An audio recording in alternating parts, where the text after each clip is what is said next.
I'm going to come on the stage to talk, just because I'm a bit bigger and I've also got new hair. So I thought I'd come and say hello. So thank you everybody for turning up. The reason we are here today is because we've got the wonderful, beautiful Suzanne Shaw, who has come to talk to us.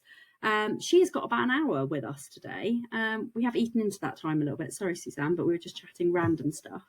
But Suzanne has the most impressive career history. She was in the 90s, 2000s, kind of 2000s, wasn't it? Early 2000s band Hearsay.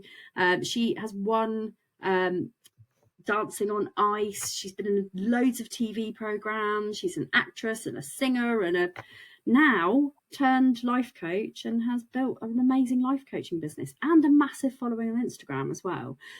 So I'm sure that everybody's going to have loads of things to pick your brain about afterwards. Just to let everybody know, you can be on camera, you can be off camera. As neurodivergent, sometimes it is hard to not sit there and fidget. So if you want your cameras off, we will all still be listening, we'll all still be here. But feel free, if you want to ask questions at the end, to turn your camera on, or if you want to just show your support for Suzanne during the talk and the presentation, you can also do that as well. But no pressure to have your cameras on if you don't want to. So without any further ado, I am going to invite Suzanne up on the stage, but I just need to give her some presenter access. I'm going to do that really quickly, because she was actually a presenter on the other stage last time. So I'm just going to give her the presenter cam. Right. She should be on the stage. Yes, there we go. Right. I'm going to move myself. I'm going to relegate myself to the bottom. So for anybody who hasn't been in this platform before, the Maddiverse, if you didn't come to Visible Fest last week, why? You missed a treat. It was amazing. But what you can do is you have your own view. So you can make Suzanne bigger, you can make her smaller. I don't know if Suzanne's going to share some slides, but if she is, you'll also be able to see those as well. So they will pop up in the top left-hand corner of your screen. You can pull them down. You can have Suzanne in front of you, next to you, beside you. If you want to sit next, you could actually move her if you want and put her next to you if you really want to be, that close to her. Little hugs, yeah. I mean, we had people at Visible Fest who were like high-fiving each other and things, which was really cool.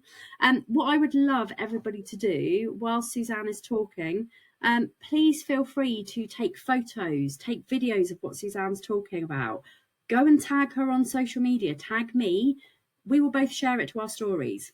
I'm just saying Suzanne will, but it's only because I know she's really good at sharing stuff and she's amazing. So let's give her some support, send her out into the world, take some photos, do what you can, use the hashtag invisible to influential as always.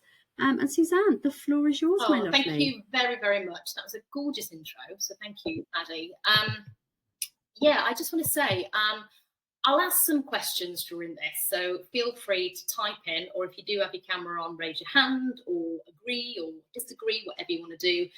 And if you're happy to get involved, then maybe you might want to share as well with some of the things that I'm talking about. No pressure, but if you want to, then that'll be amazing to get involved. For me, community is a real driver for connection, and for me, it really has helped my journey, particularly in this latter part. So I'm going to start with a question. Type in the box yes, or raise your hand if you've ever got to the point in life where you just feel like you've lost a little bit of passion and purpose the older you've got. If you've just felt like one day you've woke up and gone, what the fuck is this all about? What's life all about? Has anybody felt that? Oh yes, Louisa said, oh yes. Jenny, yes. Lost a whole career. Yeah, I get that, definitely. Yes. Oh, this is brilliant. Yeah, I get it. I totally get it. For many years, I did something that I absolutely loved. Since the age of 3 years old, all I ever wanted to do was sing, dance and act and perform on stage. That was my passion. That was my purpose. And I want to talk today about 3 Ps: passion, purpose, and projection. Now, my passion was singing, dancing, and acting, and I loved it. I was very, very fortunate to do it as a hobby, and that hobby became my career. I remember when I was 3 years old, I said to my granddad, one day I'm going to be a famous movie star in Hollywood. I've yet to do that, but I have been able to get on stage and do some incredible things, like be in the pop band Hearsay. I've been in Emmerdale, I won Dancing on Ice, and I've managed to tread the boards in some musicals that I dreamed of doing all of my life, like Chicago, Rocky Horror Show, Joseph. And I absolutely loved it. One day I woke up and I just felt a bit meh. And I just didn't know what had happened. And this particular day, I went to work. At the time, I was doing panto in Richmond, and I was stood at the side of the stage. And this is when I knew I'd lost my passion and my purpose, because before I stepped onto the stage, I rolled my eyes. I went, as I stepped on stage, I had never felt like that about my job. Never, ever in my life did I feel about that. I was always very excited to go for it. I was always very driven, very ambitious, always willing to really step out of my comfort zone and do what I needed to do the thing that I always loved since being the age of 3 years old. And I remember at the time, the people who were sat in the box, who could actually see into the wings, seeing me about to step on stage and thinking, I wonder if they saw that eye roll. And I remember thinking, I need to have time out here. I didn't. I carried on going for a few more years. And I ended up having quite an unhealthy relationship with alcohol. And I ended up just numbing whatever trauma or pain or whatever it was that I was going through by trying to grasp things externally. So alcohol, quick fixes with cars, with homes, with holidays, anything to make me feel better, relationships. And but I continued chipping away at my job.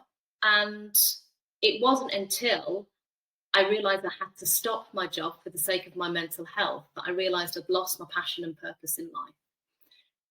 And I think it's because I'd had a lot really young, but also it was a very, very difficult career. Passion, the definition of passion is to have a strong and almost uncontrollable emotion. And for me, passion is emotion, but it's energy, because for me, emotion is energy in motion. And I think it was the energy I had lost.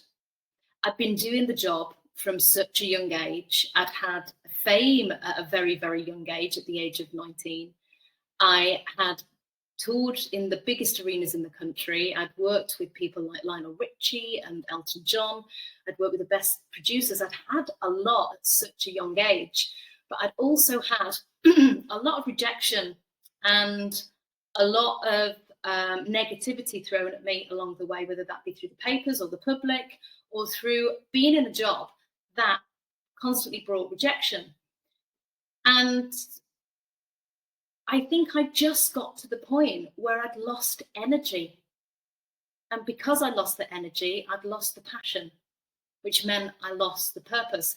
Does anybody want to share with me in the group anything that they might have always had a passion for, and suddenly one day they woke up and they thought, I don't have that passion anymore. I've lost my energy for it. I've lost all my purpose. The one thing I thought I was always going to do, teaching. Jenny has said teaching. I lost my business. Did you? Do you want to share like with me, Jenny? Yeah. No, this is me. This is me again. I'll put my camera on. Sorry, I was in the middle of filming. Sorry, I thought. Yeah. Fine. I was in filming, but no, but I lost the business that I had been running for 6 years after the pandemic, and I lost all purpose and all sense of belonging, and I felt like I actually didn't have any way that I could carry on. And it was an incredible. I mean, some of the people in this room with us today were actually kind of with me throughout all. and it was a very, very tough time. Why, So, you know, I think. Why do you think that happened? Do you mind sharing? Do you mind going a little bit deeper? No, no, not at all, not at all. I mean, it's like, this is one of the things that I talk about in the book. But basically, it was pandemic. I was running a discount card that helped people to shop local. So if you can imagine, like, you know, the pandemic comes along and basically shits all over that because you can't shop local when you can't leave the house. And I was so stubborn that I kept that business going for 2 years after the pandemic, but it was in so much debt that I had to make the decision to just close it down. And it was really hard, really tough. But I found my passion and I found my purpose again. And now I'm running this amazing membership with the most fantastic people. So I found my purpose again. And I'm now ADHD coaching, and I love the people that I work with. They're just amazing. Can I ask you, Maddie, how then did you find your passion and purpose again from that experience? Was there anything that you did in particular that helped you find that passion and purpose? Do you know what? Yes. So it was kind of a penny drop moment when my mother-in-law passed away. I realised that I was grieving for a business for something that wasn't a real thing, and that actually I have been through things before. And now that I understand my brain, I know that I've got ADHD. I know that, you know, there are things that I have learnt about myself, and my resilience is most definitely there. I wrote down all of the things that I was good at, and I basically ticked them off one by one. Which one did I see myself still talking about in 5 years' time? And standing up for people who have got hidden disabilities, neurodivergent conditions, and helping them to be more visible when they've got a story to tell was just the thing that I landed on. So you basically redirected your passion. Yeah, I did. Yeah. And yeah. I mean, that's amazing. Thank you for sharing, because I think that's exactly what it is. Sorry, do you want to just finish that? And you were about to go into something else that really interests me of people's stories. Yeah, it was a journey that I had to go on. And once I realized that actually the thing that gave me the most joy was helping other people, I knew that the next thing that I did had to be something that involved helping others to kind of find themselves just in the way that I found myself. And that journey was absolutely incredible. And then when I started writing about it and putting it down into words for the book, I was just like, this is just an incredible feeling. So yeah, I completely Amazing. resonate. Thank you for sharing that. We've got Jenny here saying I work in children's services now. I can imagine why. So let me go back. I lost my passion in work. Oh, for children's services. Oh, right. Okay. That's Carl saying that. So Jenny was talking about losing passion in teaching. Now I can totally resonate with this losing passion, as Maddie said, but she can resonate with me for losing my passion. And I feel like I just lost the energy. I lost the energy that I once had for something. And I think we're meant to at some point, because I think we're meant to be redirected. I think in some ways we move out of the way for the next generation. And I really do think that we have to be redirected, and we have to constantly evolve and find passions and find our purpose, because I believe that passion is an energy and purpose is a calling. And purpose, what I thought was me performing on stage, was actually something very, very different. I'd lost this energy for what I absolutely loved, but I never lost the love for the thing. I just lost the energy through rejection, through getting it at a very, very young age, through doing it a lot. You know, when you exercise, you can't just keep doing the same exercise over and over again. You've got to evolve with that exercise. And passion has to be exercised. You have to change it up. You have to step out of your comfort zone. How can you go from performing in front of 80,000 people at one point in Hyde Park to then going onto a stage doing panto in front of 700 people? You've got to keep exercising that passion and challenging yourself. So there was no wonder that I ran out of steam and I lost that energy, but I just had to redirect that purpose, just like Maddie's talking about. There was a redirection for her passion, the redirection of purpose, and that purpose for me has always been a calling. And sometimes, I don't know if anybody else would agree with this, again, tap in the box, yes. sometimes I think I'm doing something and I think, how the hell have I landed up here? Why am I doing this? But it's because there was a lesson to be learned in it. There's growth in it. When I stopped everything, I dropped tools in 2020. Because of my mental health, I had to step away from my job. I decided to completely change my lifestyle. Now, at the time, I hadn't been diagnosed with ADHD. I've only just been diagnosed this year. So I didn't realize that my unhealthy relationship with alcohol was me chasing dopamine, and that I couldn't moderate my intake. So when I did drink, I drank a lot. When I didn't drink, I would throw myself into exercise because I was needing that dopamine hit from somewhere. And so I completely changed my lifestyle. I quit drinking, I took up running, and I went plant-based. And in true ADHD style, I made it into a business. Of course I did. Of course I made it into a goddamn business. But it really wasn't the thing that I was meant to be doing. But what it did do, it took me on a brand new course. It took me to go and step into becoming an ICF accredited coach. Now, it might not be the coach that I thought I was going to be at that time, because I was dedicating to be the best alcohol-free coach out there with an app that did everything for everyone. You want to go plant-based, we've got your back. You want to go sober, we've got your back. You want to run, you want to exercise, we've got your back. But really, I was doing it because actually coaching was teaching me a lot for this next stage of my life. There's been 2 occasions where I've had to pause in life. That was the start of 2020 when I decided to completely change my lifestyle. And it was the start of this year. I went on this whole journey of creating a wellbeing app where we help people, support people with nutrition, with alcohol-free living, and with fitness.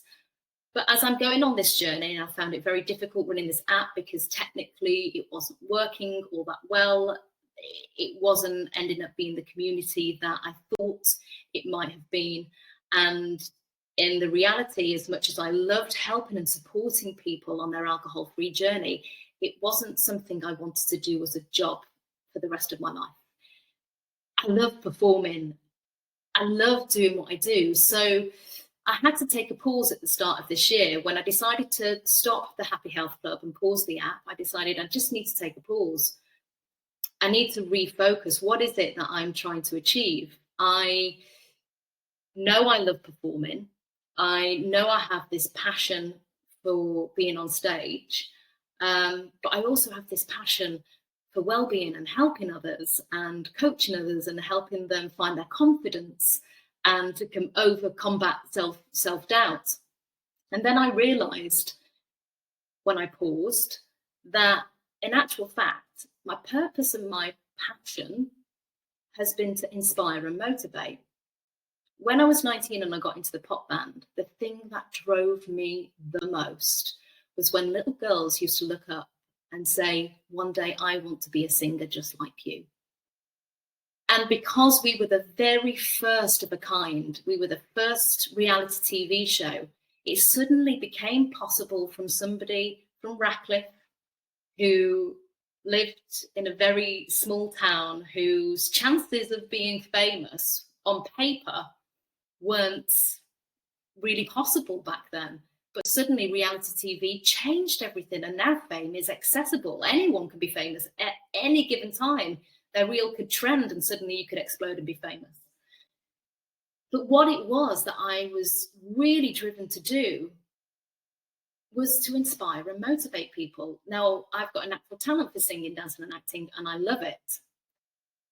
When I quit alcohol and took up running and went plant-based, what did I want to do? I wanted to get on a platform and tell the whole world about it and support and help people, inspire and motivate. And I took that pause and I was like, what is it that I want to do? I want to help people, inspire and motivate them to find their confidence, find their purpose, their passion, help them find their voice and spread their word, help them on stage to motivationally speak and really inspire other people. So again, it was all about pausing, taking that moment to redirect the passion, but to continue exercising it in a completely different area.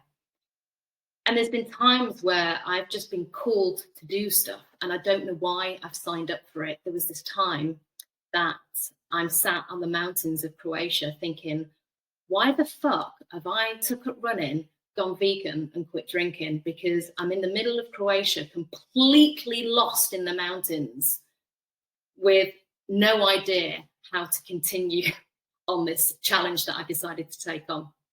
So a couple of years ago, I took on a challenge in Croatia. It was 260 kilometers over 6 days. I didn't do 260 kilometers. I only did the final 2 days, which was 55 kilometers. And I signed up to this race. I'd showed up, and the people, when I showed up, who had been running for about 4 days previous, looked dreadful. They looked exhausted. They looked like they never wanted to run again. They were hobbling around. They were complaining to the race directors, saying, like, you haven't told us how complicated this course is. We can't possibly run on this course. It's too difficult. I don't know how we're going to continue. And I looked around and I just thought, oh my God, I could potentially win this race tomorrow. That's how excited I was to see these broken runners, because I'm a really average runner. I'm not that great at it. And I just thought, oh, maybe I'm in with a chance of winning this race tomorrow. Anyway, we started on this race. So I'm just going to plug my battery in. We started on this race, and we got to the start line, and suddenly the klaxon went off, and these broken runners suddenly turned into these leaping, gracious gazelles, and they went pounding forward. And I start to run, and the heat hits me really, really hard. And I started to swell, like my face, my hands, started to just feel like I'm getting really, really heavy. And I approach the face of this mountain, and I start to look up this mountain, and I think, oh my God, how am I going to get up this? And as I'm starting to climb up this mountain, I'm looking around, and all of these runners have got walking poles, and I don't. And I remember looking back on the kit list thinking, right, it definitely said optional, walking poles optional. It even said, if you've never used walking poles, it's not advisable you use them. But I'm thinking, everyone's using walking poles. Why do they need them? I definitely needed walking poles because the terrain, the course was really technical. It was really rocky, it was really uneven, and it was really steep. So I started to climb up the side of this mountain, and one of these runners looked at me, and I'm really broken. And she looked at me and she passed me her pole and she said, you're going to need this. And she gave me one of her poles. So I continued up the mountain, and I'm running along. They've all gone ahead. I've completely lost them. I'm definitely not going to win it. I'm not going to come second or third, but I think maybe I might be able to come at least halfway at this point. Anyway, I carry on running, and suddenly there's just nobody in sight. I've gone off course. I've completely lost track, and I'm running. I'm telling you, probably about a kilometre out of my way to then run a kilometre back. It definitely says that way, so I run again that way, another kilometre, I run back. I do that about 3 or 4 times. Until suddenly when I go back, I see that there's a sign behind the sign that I thought it was, pointing up the mountain. So I start to climb up the mountain, and I'm really hot. I'm starting to run out of water, and I have no idea when the next checkpoint's going to be. I know I've probably run about 3 miles so far. And I sat under this tiny tree, a really tiny tree, under the only shade tree that was coming out of the mountain. And I'm sat there, and that's when I'm thinking, why the hell have I gone sober? Why did I take up running? And why am I doing this? And I just had to surrender in that moment. And that's when I realized there was a calling that I needed to take myself out of my comfort zone and really push myself to find that passion and purpose. And as I'm sat under this tree, surrendering to, well, I can't blame anyone.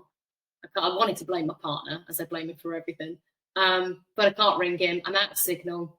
There is no way I can get in contact with anyone. I've got 2 options. I go back, or I continue forward. And I thought, I've come this far. I just need to continue forward.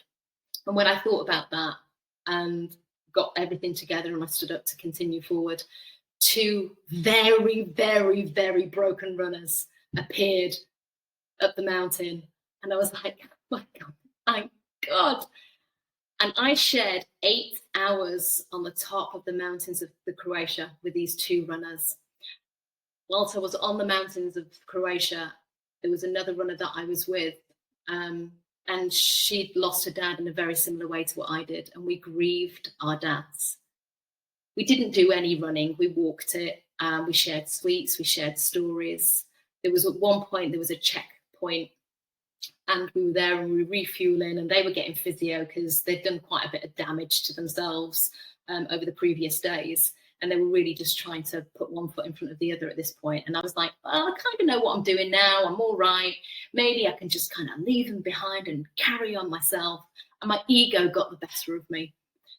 But I just thought there's just not going to be the experience. My calling was to have this experience. It wasn't to win the race, even though my ego thought I could at one point. It wasn't to win the race.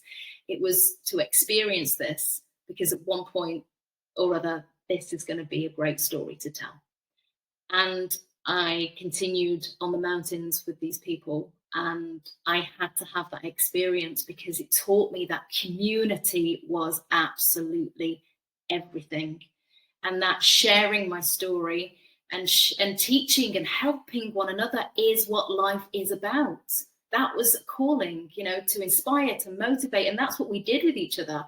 If one person was falling, the others held them up. If somebody didn't have a pole, they passed the pole with wisdom and support, no judgment. That was the community there on that day. Pure support, inspiration, motivation. And by the end of it, we came in last. 28 kilometers took us 8 hours. Everyone on the finish line was clapping us in. And when I say they were clapping us in, they'd got showered, they were fresh and ready, and they'd come back to us. And that's how long they had been on the mountains. But it was the most incredible experience. And I believe, again, when you lose your passion, your purpose, sometimes it's important to take that pause to find your calling. What are you drawn to? Even if it may be the one thing you never thought you would do. I didn't think I would ever run a marathon. In fact, I once said to my partner back in 2019, I would never run a marathon. And then last week I ran New York Marathon. I've done Croatia, I've run Amsterdam Marathon, I'm doing London, and I've done my own ultra marathons as well. But there was some calling that I had to do it.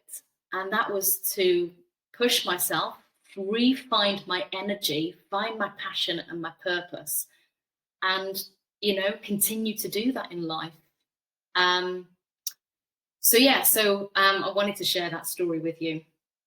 And finally, I'm going to move on to projection. Does anybody want to share anything? Holy crap, you're from Ratcliffe in Manchester. That's where I grew up. I didn't know that. Yeah, Lauren, I'm from Ratcliffe, which I think they nicknamed Dogshit Valley. Is that right? I've heard that one before. No. Yeah, apparently they call it Dogshit Valley because no one ever clears up the dog shit. That wouldn't surprise me. I moved out of there as soon as I turned 18. It's a dump. Yeah, me too. Whereabouts in Ratcliffe? Just off Jumer's Lane, York Street. I lived on Stand Lane until I was 15. All right. Yeah. Well, wow. Really small world. Oh, thank you for that. Does anybody want to share anything off the back of passion and purpose? Anybody have any stories they'd like to share themselves? Yes, Carrie.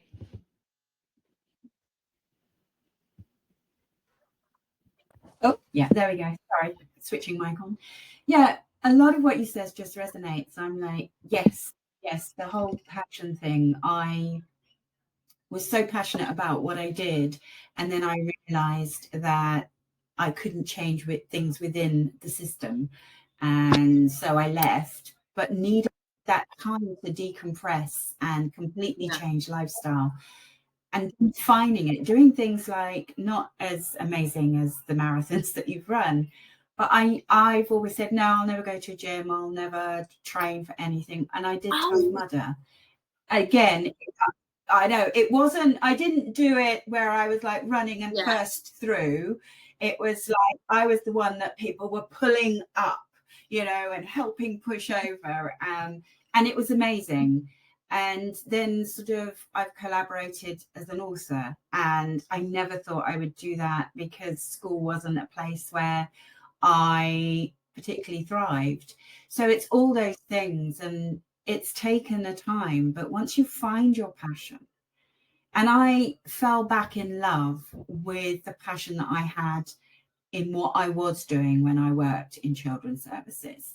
I fell back in love with working with parents and actually stopping this myth about what it looks like and going, you know what works. Build that confidence, putting that community around, and then moving into what I do now, and saying yes to things. In lockdown, having an opportunity to go into corporate coaching, which I thought, well, I'm not a corporate coach, but using the same skills. I think, and actually, dealing with the same things. They won't listen to me. Why don't they do as they're told? All the same things. And I'm like, yeah, okay. Yeah, this is so much. It is. I think it is that redirection. It's the finding the energy in a different way. And I think in this last year, I didn't think I would go back to performing. And then I found myself 2 months ago auditioning for EastEnders again. And I thought I would never do it. I've been turning down auditions and touring opportunities because I didn't want to go back in and to have the same fears and mental health problems that I had occurred before. But in actual fact, I think it is a little bit like reframing. I want to help others find their voice, get onto stage, really help people story tell, and, find that their message can really, do a big change in the world, can give a big change, or can just change one person's life. The power of the story is pretty incredible. And I think sometimes we can get lost because we're so scared, which takes me on to the next point of projection, is we can get a little bit lost because we're mirroring society in many ways, because standing out and being your unique self is a pretty bold and brave thing to do. It's why I call my talks Dare to Be Happy, because I've, for a very long time, been used to coming out of my comfort zone, standing on stage and performing. But 9 times out of 10, I'm a character. I'm playing a part. And that is okay. That's a safe space for me. Coming out and saying, I'm not going to drink anymore. Or, I've decided to go plant-based. And people question your life choices and attack you or put you down for it is quite hard, especially now we live in a world where, anything you do, if you do project it and put it on to your social media platform, can be taken in everyone's got a goddamn opinion. Even today, somebody said to me, I put a post up and it was literally like, basically, all my life I dress in a hoodie and I look like an addict or, a homeless person. And somebody messaged me and said, I think it's a very bad choice of word that you've used, addict. And I'm like, it's just a funny post because I say, like, I basically don't get dressed up anymore. We're in a very woke society, which I understand is very much needed in lots of ways, but so unnecessary as well in many ways, because we're afraid of saying anything out loud. And so as much as authenticity is a big buzzword at the moment, and we're all trying to be as authentic as possible, I think it's hard to be truly authentic because we end up editing ourselves. I edited myself all of my life being in the performing industry because I was told to be the girl next door. I was the cute one. I was the sweet one. I wasn't allowed to be sassy. That was my role in the band. And then when I left the band, I had to be another certain character. And I was put in a box and forced to be a type of person. We all have so many different archetypes. We can be the savior. We can be the strong one. We can be the timid one. We can be the showtime one. We can be the quiet one who doesn't want to go out, the introvert. We have so many different parts of us. that it's important we express them, because again, you lose your passion and your purpose if you're not able to just completely express who you are. And I think I got to the point where I just wanted to scream, because I was like, I've got so much more to say and do, and I feel like I've been muted. I feel like I've had to edit myself so much. And so projection for me is a really important part of my journey about my self-discovery. And moving forward, I'm on this promise to myself to be true to who I am, to say it as it is. And I say to Linda, do you know what I'm going to do today? Linda is in the community. She's my PA. I say, I'm going balls out today, Linda. Watch this one. And I'll say it. But there's a few things that I know is really important to me, because sometimes I can go balls out, which means that I get a little bit too uncontrolled with my energy. And I do believe that sometimes if you lose your emotion, you lose your intelligence. And so for me, I want to go balls out, but I want to completely hold my integrity. And I want to know how I'm projecting myself is how I truly feel and what I truly believe. And I think you can only know that if you know what your values are. And before I finish, I want to do this practice, which is to write down your values. This has been something that I did as an exercise in one of my very first retreats that I went on, which was completely life-changing. They got us to write down our values. And I'd never done this before. And I don't know why we don't do this more often, because it is an amazing exercise, because you're going to know what your passion is, you're going to know what your purpose is, and you're going to know what your projection is to the world. And it's going to help you stay in your lane. It's going to help you with comparison. I've talked about this before. I'm going to go through it again, because I think it's a really incredible theory. It's called, I don't know if anybody was in the room when I was doing the Dare to Be Happy chat in Maddie's event last week. It's the comparison theory, and you have upward comparison, downward comparison, and lateral comparison. And your upward comparison is comparing yourself to those who you deem are doing better than you in life, better car, better job, job status, making more money. Your downward comparison are those who you feel like you're doing better than in life. And your lateral comparison are those who you feel like you are on the same level as, same type of income, yearly income, same type of house and car, blah, blah, blah. And so you will gravitate a lot of the time to your lateral comparison, because they're your tribe. Your downward comparison are maybe those who you will serve and teach. But then you've got to be very careful, because your downward comparison is when your ego can come out too. And you can start to feel like you are better than. And then your upward comparison, you've got to be very careful too, because that can make you feel unworthy, less.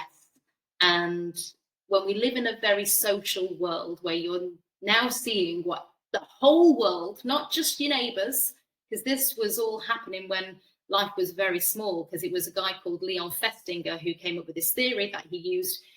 They use in schools and jobs to help people progress and get better. Now you can see the whole world doing what they're doing, and it's a very 1D world, and it's not true, it's not real. So knowing what your values are really does draw you back to keeping on your path, to staying on your path in life, because it's so easy to mirror, to be drawn and to be taken off. The projection, we can repeat what other people say, and we can lose our self of identity because you feel like that's the right thing we should be saying now. Or it might be that somebody you've always looked up to is doing something or saying something in a certain way, and you end up following suit, but that's not right for you. I went down this whole route one time of really kind of trying to be extremely amazing at yoga. I got bored of it. It wasn't for me. I found it really boring. I needed something different in my life. But it is easy when you're seeing the people you admire doing it a certain way. You can often prepare and then you will follow suit. So you lose that sense of identity and your integrity. So writing down your values is an incredible exercise. So if you don't mind, if you've got pen and paper to hand, could you write down 3 values? Now, I'll describe what my values are so you can have a bit more of an understanding. So my values are: health is a big value. It's a value to me because I lost my mental health for a long time.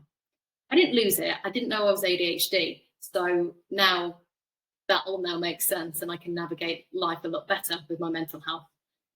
But health is important to me because I neglected it for so long, which caused me a lot of issues. Environment is another one of my values. So it's very important that I'm surrounded in the right environment. I said this last week on the call, environment is stronger than will.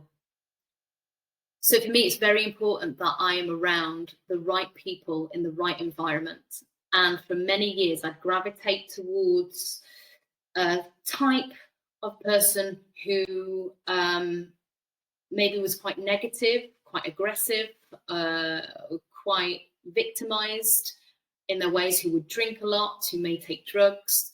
And when I wanted to not do that because I knew that wasn't my calling, it wasn't who I wanted to be, I couldn't stick to it if I then put myself back into that environment.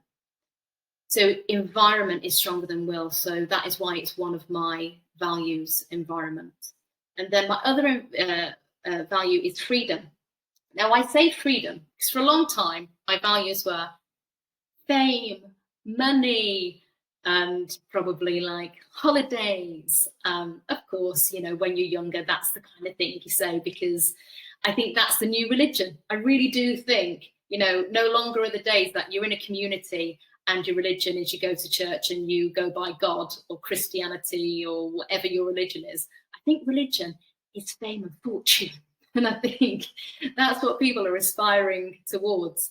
But that was my values for a long time. But freedom has got money attached to it because I would like to make enough to have freedom to help others, to be charitable, the freedom to travel, to explore, to the freedom to learn more, so I can continue sharing my experiences and teach. So freedom is a really big value of mine. So those are my 3 values, if it gives you any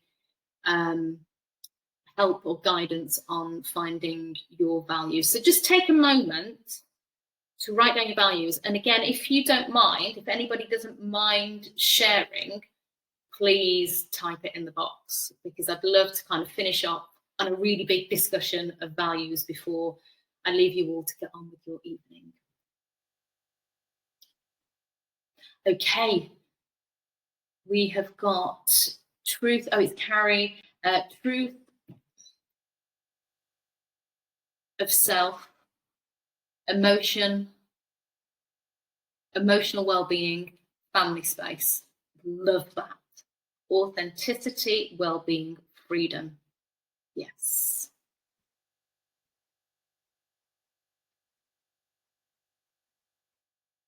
And the thing is, like with your values, like I have them dotted around my house. So my environment is my family as well. So sometimes I might remind myself my values by saying pickle pie, because that's what I call my children. Although my 20-year-old hates that now. And I have a whole song. I have a whole song dedicated to one of my values, which is called Pickle Pie Monsters. And even when I sing that, because I've attached environment to pickle pie, that's a quick reminder to pull myself in the room.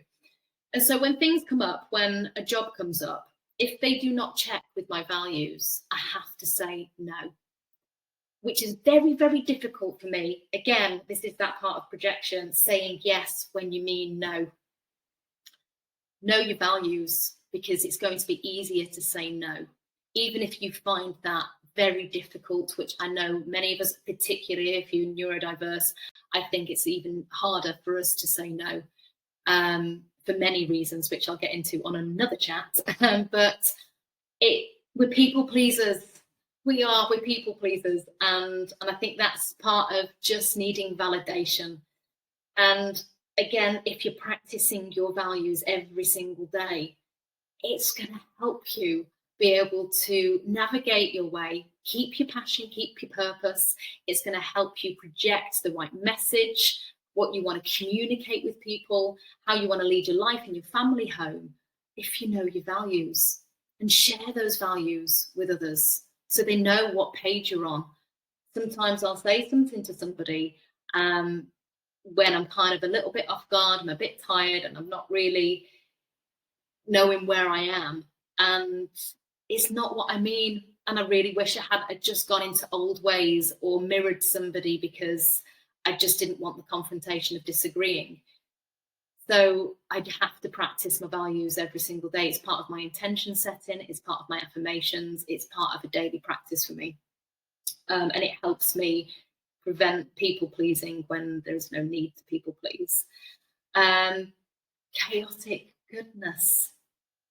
I want to know what that means. I want to know, Steph, if you're happy to share what you mean by that. Jenny's put, it can be hard for us ND folk to know our values due to too much. Yeah, exactly. Masking, exactly. And I think that's why it's important to pause and really break it down. I think Maddie said this last week.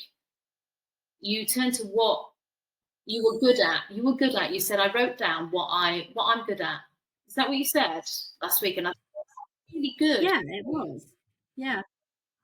So it for me, it's about writing down what I'm good at, actually analysing it and seeing how that fits within my value system, because I'm very much a value-driven person as well. I live and breathe my values, and actually this membership is a really good example of that. So when people come in, I'm really honest with people and I say, hey, look, I'm neurodivergent, I have health conditions, and there are going to be some days where I just don't want to show up. And you guys need to be okay with that if you're going to continue paying your £10 a month. And people just get it because they're nice people. I have people in the membership who are very much aligned with my values. And I feel like when you find your people who are aligned with your values, it will also help you to make more money, because then that the way that you're going, the people are going to follow you. And it's really the important. fact that you know your values is why you've got the right people in your life. Because when you don't know yourself, or you're not projecting that authenticity of what you really want, and again, by practicing your values is why you found your tribe. Exactly. And it just so happens that my values are inclusivity, making sure that everybody feels welcome and loved, community, everybody shows up, everybody pulls together, everybody works together. There's no hierarchy in my membership. Regardless of how people see each other, there is literally no yes, I might be the person who people pay for the membership, but I'm no different to everybody else. I'm just a normal person who is just a couple of steps further ahead in my journey than the people who I teach. I'm no different. And I think that's really important when you're running a community, that people actually see you as the person that they can aspire to be, not somebody that's there going, hey, I'm a multimillionaire. You're never going to get to me because, I'm so much better than you. But actually saying to people, look, 2 years ago, I was exactly where everybody else was. And, I had to start again completely. And I've had my ups and downs in life. And, for everybody listening, you will read my book. That's also one of my values. Everybody must buy my book. Otherwise you can't be here. But family and health, family always comes first. That's for me, that's for my clients. We've actually got a statement for people. When I work with people, they know exactly what my values are, so that we know that we're aligned. Because I don't take clients unless they're aligned with me, because otherwise there's no point. We're not going to stick together. And you know what? I'm really glad you've talked about that, because this brings me on to another point of context and content. I learned this only a few months ago, and it was a real game changer. Again, it's very similar to the values. And what you have demonstrated is you've set your context right at the start. I'd like to do it on a board and write it down, because it's easier for you to see. But what I'll do is I'll describe it to you, and then if you're in any of my other talks at any other point, you'll get to really know about it in detail. But basically, say you've got a cup. I'm going to do this with a cup. The cup is your context. And what Maddie's described is her context. You know exactly where you stand with her. She's set the context right from the start, what her values are, what her priorities are, and what this group is all about. So there's no surprises. You know exactly what you're getting. And she's done it very, very strongly. And, you know, she's demonstrating it every single time she's in the group with you. If you were to come in with your context, now this could be in your family home, it could be in your work life, it could be with your friends, and you have a hole in your cup, that's not very strong context, because it might be that you change your mind. You might not have said that at the start. You might not have said, listen, my family come first. So occasionally when she's come on and said, I'm going to have to change this date because of X, Y, and Z due to my family, she's not set the context. You're going to start losing faith. You're not her tribe. You're going to start walking away because you're not going to trust the process. And so therefore, whenever she fills her cup with content, you trust it because you know what her context is. And that's why it's so important to work on your values, because wherever you go in life, whether it's your home life, whether it's running a community, whether it's having your friendships and your friends value who you are, get your context right first and make this a solid cup, not a paper cup with a hole in. And then you will be totally respected and people know exactly where they stand with you. And I think it's a really, for me, when I was told that as the analogy to it, I was like, damn, that's good. I love that. I'm happy to use that for this group. Yeah, and the thing is with values as well is they come into absolutely everything. You can't know your ideal client unless you know what your values are.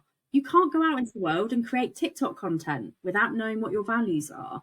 Like, I challenge all of you to go and watch a load of my TikToks, a load of Suzanne's reels. Like, you will see that both of our values live true in absolutely everything that we talk about. And that will help you to create It's so more true. content. Somebody once said to me, I can't believe you actually do run. You actually don't drink, do you? Running. But I was like, why would I say and do all of that and then actually don't do it? Because so many people do, but you get caught out. And that's why it's so important to stay in your path, not to follow suit, as easy as it is to be pushed and pulled around, because it is. We're tribe people. We like to follow suit, but stay in your lane, don't compare, know your values is such an important value of mine in lots of ways. Brilliant analogy. Thanks, Carrie. Happy to tell the full story one day, Steph. Oh yeah, you're doing your eyebrows though at the moment, are you? But yes, I love this. Basically, by creative goodness, I mean confront badness with aggressive goodness. I love it. Bought a fridge for an enemy. What do I need to get to do to go on your wrong side so you can buy me lots of things? I love that. Bought a fridge for an enemy. Amazing. Sponsored 5 football teams because the fundraiser was being a dick to a mate. Amazing, amazing. You're just basically throwing your love out there, regardless of what people are doing, which is a really incredible quality. Love that. I love that. Does anyone want to ask any questions whilst we're here? We've got a bit of time. I've got a bit of time.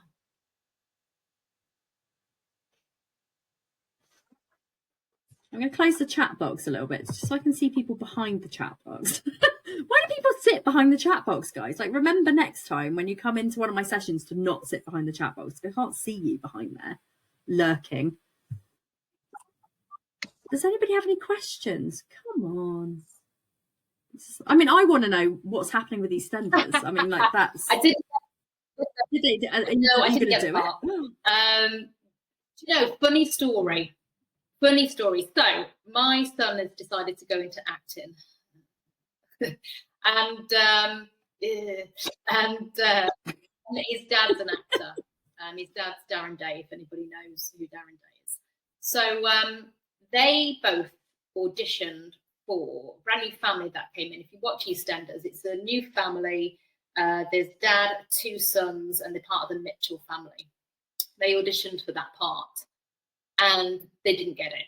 And then about a month later, I get a phone call being asked to audition for the mum who's coming in, like a mum role who's going to come in and disrupt everything. And yeah, basically I auditioned that. But when I looked at the family, there was just no way I matched up to any of them. So I don't know why you've asked me to audition. I look nothing like any of them. But yeah, I didn't get it. But it was just, I think, a nice reminder to read a script again and go, I love it because I love character work, I love storytelling, I love performing. You know, it's in my blood and I can't get rid of it. And as much as I've taken that step back and needed to fix my head, to sort myself out a little bit, to go on new adventures and try new things out, to push myself out of my comfort zone. I left college before I completed it.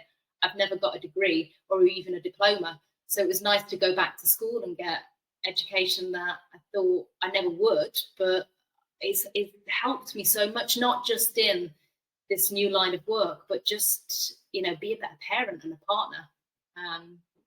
Yeah. Exciting. Well, Suzanne is I was going to ask her what's next, but actually I'm going to save that for the podcast because Suzanne is going to come on the Invisible to Influential podcast, and we're going to continue having more of these chats because I feel like me and Suzanne are very aligned with like our values and the things. I mean, apart from the fact that I will never be plant-based, and I'm sorry, I can't. I just can't. Do you know what though? I'm the only meat that I really eat is chicken, but I like chicken way too much. I just can't do it.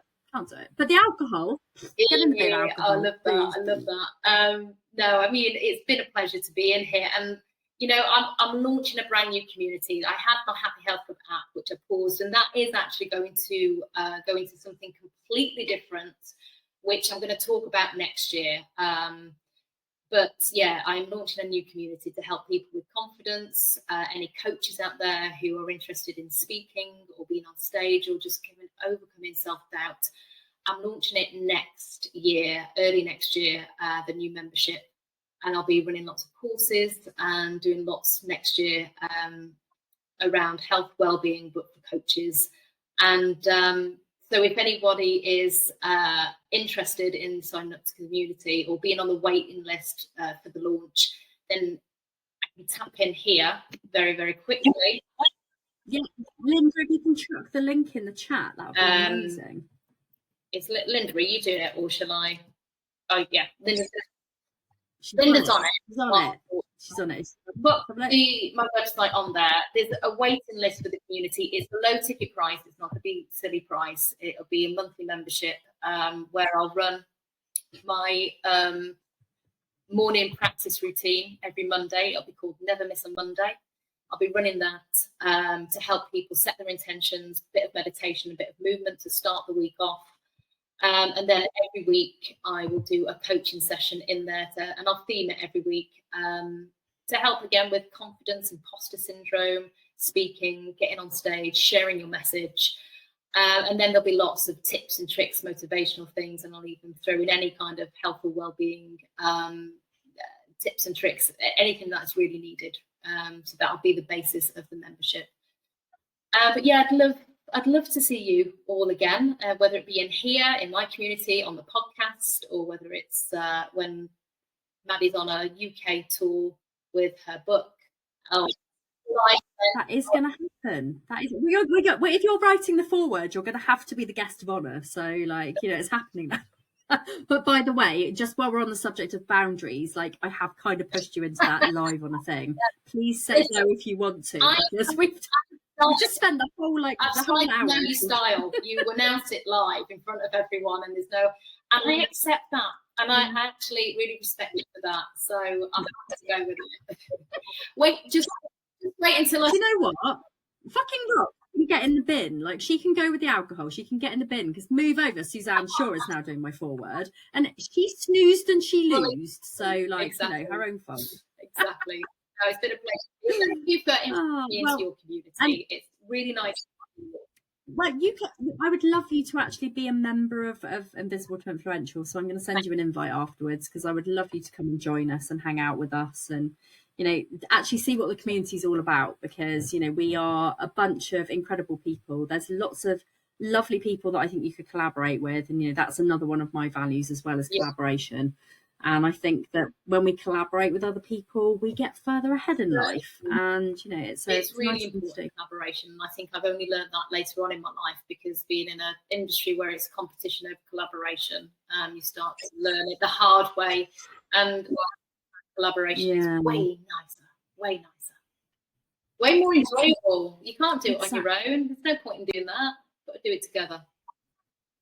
No, and this is what Invisible to Influential is all about. It's all about everybody working together, me helping everybody else to get visible. And, you know, what better person to come and join us in our community than someone who is super duper visible, shit hot at reels, and like who is just fucking awesome. So, you know, we would absolutely love to have you, and thank you so much for giving up your evening for us. It's been lovely to have you. How can people, if people want to work with you, like one-to-one or on anything like now before your membership comes out? Yeah, well, I mean, sign up to my newsletter would be amazing. Again, you can find that on Suzanne Shaw Official. You'll have to go to the About page to go to see that. On the main page is where you'll get to see the wait list, but on the About page is where you can sign up to the newsletter. And if you do want to chat about working one-to-one, please just send me a message. In that waiting list, the chance when you can, you know, absolutely just ask me any questions. Follow me on Instagram, Susie_Shaw, that's SUZI_Shaw, if you're not following me already. And then, yeah, I've got lots coming up. So definitely, you know, I'd love to help and support in any way I can. It's been amazing to meet you all. And I've got to give a shout out to Linda, my PA. She's literally partner in crime, and she really keeps me going. She keeps me accountable. She even reminds me to ring my son back because she knows I'm going to forget. Everyone needs a Linda. Everybody They needs do. You see, your Linda's like my Steph. So like everyone needs a Steph as well. Like, apart from she's really inappropriate and says things and you just think, oh my God, Steph, like don't read the comments, anybody. But yeah, it's fun. But no, Lynn, I mean, I have to say thank you to Linda for bringing us together, because, you know, without her, you wouldn't be here. You wouldn't have spoken at Visible Fest. You wouldn't be now bullied into writing my foreword for my book as well in the next 3 days. So, you know, it's all good. We need to close this call so she can actually read the book. I only sent it to her like earlier today. So it's all fun and games, but we will definitely have you back. It's been an absolute pleasure. And for anybody who has joined today that is not in the Invisible to Influential membership, because we did open this up a little bit to the outside world, you can still join for £10 a month for the next week, because the price is going to be going up to £20 a month. My coach has bullied me into actually saying that I have to charge my worth. I mean, who would have thought it? So, I mean, not that he's saying I'm worth £20, because like he also knows that I'm worth more than that, but I've been bullied. So for anybody who wants to join for the next week, it will be £10 a month. So please come in, come and support us. You'll get masterclasses like this a couple of times a month. The next one that we've got is next week. I'm going to be talking to people about creating 90 days worth of content using ChatGPT. So if anyone would like to come along to that, to learn how to talk to ChatGPT so it gives you stuff not sounding like a robot and not using stupid buzzwords like cookie cutter and all crappy like fostering and stuff like that, because nobody wants that shit in their lives, come along to that. And then we've got group coaching the week after. So we'll be back tomorrow with post reviews. I do not do them on Tuesdays because I have boundaries, people. And after I've finished on these webinars, I do not want to go and review your content. So, you know, I'm always really honest about that. So we'll get back to it next week. But thank you, Suzanne, so much for coming. Thanks, Linda, for arranging it all. And thank you all for showing up, everybody. Mwah, lots of love. And the recording will be available in the membership in the next day or so once I've uploaded it. Thanks, guys. Much appreciated. Thank you very much. And you know, I will be reaching out to a couple of you afterwards. Leon, I'm looking at you. Oh, thank you very much. Lovely. Right, guys. Lovely to see you. Take care. See you later. Bye.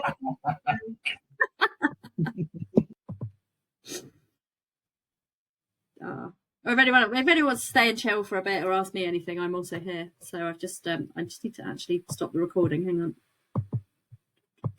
stop the recording. I'm just gonna. It's gonna look like I'm gonna